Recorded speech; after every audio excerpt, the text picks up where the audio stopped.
1.2 का प्रश्न नंबर 3, जो कि इस प्रश्नावली का लास्ट क्वेश्चन है। क्वेश्चन है, सिद्ध कीजिए कि निम्नलिखित संख्याएं अपरिमेय हैं। यानी कि इस प्रश्न में हमें 3 भाग दिए हुए हैं, 1, 2 और 3। इन तीनों भागों को हमें ये बताना है कि जो तीनों संख्याएं हैं वो अपरिमेय संख्या है। तो तीनों को हम एक एक करके सॉल्व करेंगे। सबसे पहले है पहला भाग। पहले भाग में है 1/√2, यानी 1/√2 अपरिमेय संख्या है। पहले हम इसे सिद्ध करेंगे। तो अपरिमेय सिद्ध करने के लिए हम इसे परिमेय संख्या मान के चलेंगे। यानी हम लिखेंगे माना 1/√2 परिमेय संख्या है, परिमेय संख्या है। यानी कि अपरिमेय हमें सिद्ध करना है तो उसका उल्टा मान के चलते हैं, विपरीत मान के चलते हैं। हमने मान लिया है कि 1/√2 है वो परिमेय संख्या है। अगर ये परिमेय संख्या है तो इसे p/q के रूप में लिखा जा सकता है। तो इसे हम लिख सकते हैं 1/√2 बराबर p/q, जहाँ पर p और q है पूर्णांक हैं, जहाँ पर q की वैल्यू 0 नहीं हो सकती। इसे हम लिख दें p और q पूर्णांक हैं, पूर्णांक हैं जहाँ पर q की वैल्यू 0 नहीं हो सकती। आगे से सॉल्व करेंगे तो यह है 1/√2। तो यहाँ करेंगे हम हर का परिमेयकरण। हर का परिमेयकरण का मतलब होता है कि जो √2 है इस √2 को ऊपर भी मल्टीप्लाई करेंगे और नीचे भी मल्टीप्लाई करेंगे। यानी ये हो जाएगा 1/√2 गुणा हो जाएगा, ऊपर हो जाएगा √2 और नीचे भी हो जाएगा √2, बराबर है p/q। अब 1 का गुणा √2 से करेंगे तो हो जाएगा √2 बट्टे √2 का गुणा √2 से करेंगे तो हो जाएगा 2, बराबर p/q।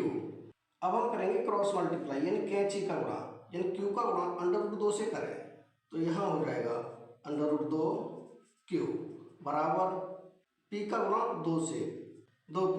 अब हम √2 को एक साइड रखेंगे, बाकी दूसरी साइड कर देंगे तो ये हो जाएगा √2 बराबर 2p और ये नीचे हो जाएगा q।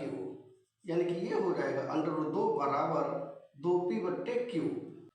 अब हम देखेंगे जो p और q है ये पूर्णांक हैं, तो इसका मतलब 2p/q ये तो हो जाएगी परिमेय संख्या, जबकि √2 है ये हो जाएगी अपरिमेय संख्या। तो इसे हम यहाँ लिखेंगे, यहाँ लिखें 2p/q। ये तो एक परिमेय संख्या है, यहाँ लिखें परिमेय संख्या है, परिमेय संख्या है। जबकि √2 है ये एक अपरिमेय संख्या है, यहाँ लिखें जबकि √2 अपरिमेय संख्या है, अपरिमेय संख्या है। अब हम देखेंगे √2 बराबर है 2p/q, ये अपरिमेय संख्या है, ये परिमेय संख्या है। जबकि परिमेय संख्या अपरिमेय संख्या दोनों बराबर नहीं हो सकती, इसलिए हम कह सकते हैं कि जो 1/√2 है वो अपरिमेय संख्या होगी। लिख सकते हैं इसलिए 1/√2 अपरिमेय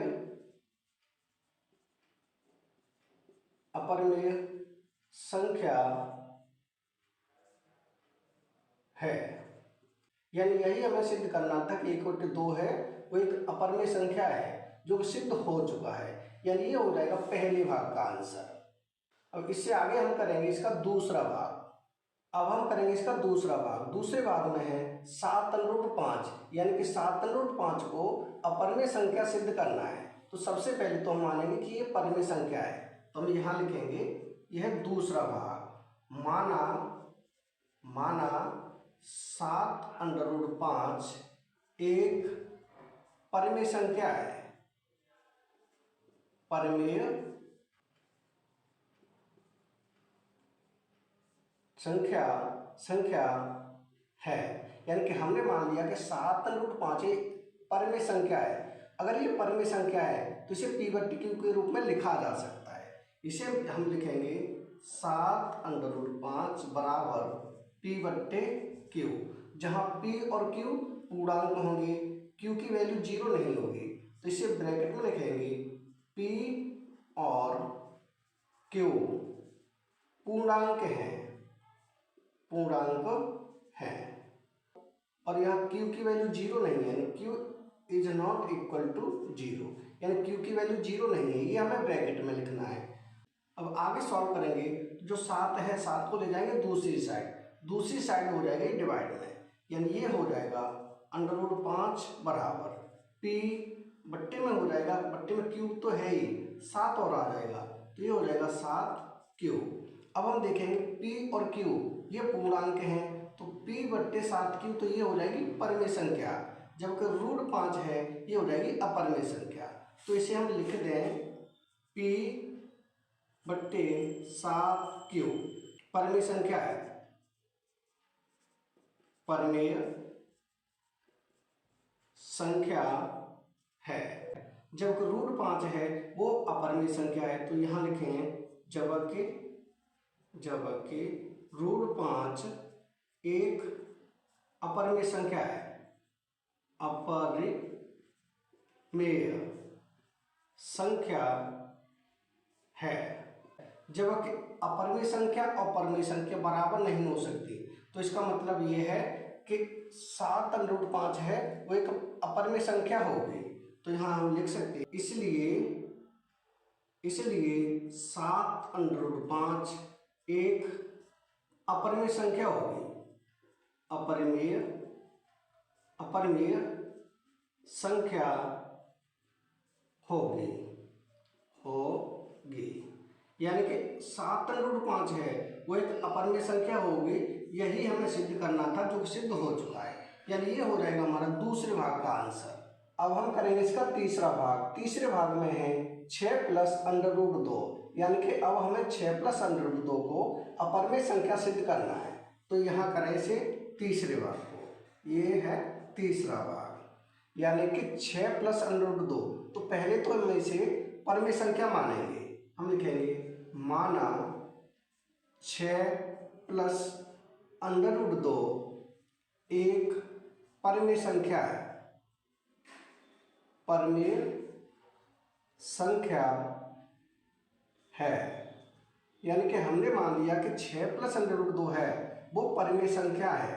अगर ये परिमेय संख्या है तो इसे हम p बट्टे q के रूप में लिख सकते हैं, तो यहाँ लिखेंगे 6 + √2 बराबर हो जाएगा p बट्टे q, जहाँ p और q पूर्णांक हैं और q की वैल्यू 0 नहीं होती, तो इसे ब्रैकेट में लिखेंगे p और q पूर्णांक है, जहाँ q की वैल्यू 0 नहीं है, q is not equal to 0, यानी q की वैल्यू 0 नहीं है। अब हम आगे क्या करेंगे, जो 6 है इसे ले जाएंगे दूसरी साइड, तो ये हो जाएगा √2 इक्वल टू, यानी √2 बराबर p बट्टे q, और 6 को दूसरी साइड ले जाएंगे तो हो जाएगा -6। आगे सॉल्व करेंगे तो √2 बराबर, इसके नीचे 1 मानेंगे, q और 1 का एलसीएम लेंगे, तो q और 1 का एलसीएम होगा, ये हो जाएगा q का भाग q में देंगे तो 1 बार, 1 का ऊपर गुणा करेंगे तो यहाँ हो जाएगा p माइनस 1 का भाग q में देंगे तो रहेगा q टाइम्स, यानी ये हो जाएगा 6q। अब हम देखेंगे तो p और q ये तो पूर्णांक हैं, इसलिए पूरी संख्या ये हो जाएगी परिमेय संख्या और ये हो जाएगी अपरिमेय संख्या, तो इसे हम यहाँ लिखें p - 6q बट्टे है q, एक परिमेय संख्या है, एक परिमेय संख्या है, जबकि √2 है वो अपरिमेय संख्या है, तो यहाँ लिखें जबकि √2 अपरिमेय संख्या है, अपरिमेय संख्या है, यानी कि √2 है वो अपरिमेय संख्या है और ये परिमेय संख्या है, तो अपरिमेय संख्या और परिमेय संख्या दोनों बराबर नहीं हो सकती, तो इसका मतलब यह हुआ कि हमने जो इसे परिमेय संख्या माना था वो गलत है, तो हम यहाँ लिख सकते हैं अतः हमारा मानना गलत है, हमारा मानना गलत है। इसलिए 6 प्लस अंडर रूट 2 एक अपरिमेय संख्या होगी। इसलिए 6 प्लस अंडर रूट 2 एक अपरिमेय संख्या होगी। यानी कि 6 प्लस अंडर रूट 2 है एक अपरिमेय संख्या होगी। यही हमें सिद्ध करना था, जो सिद्ध हो चुका है। यही हमें सिद्ध करना था कि 6 प्लस अंडर रूट 2 है एक अपरिमेय संख्या है, जो सिद्ध हो चुका है। ये हो जाएगा हमारा तीसरा भाग का आंसर। यानी कि इसके साथ ही हमारा जो तीसरा क्वेश्चन है वो हो जाता है कंप्लीट। और इस तीसरे क्वेश्चन के साथ हमारी एक्सरसाइज और ये चैप्टर दोनों ही हो जाते हैं कंप्लीट। यानी इस चैप्टर में केवल 2 ही एक्सरसाइज है जो कि कंप्लीट हो चुकी है। अगर वीडियो पसंद आए तो लाइक और कमेंट जरूर करें। नेक्स्ट वीडियो में फिर मिलेंगे नए क्वेश्चन के साथ।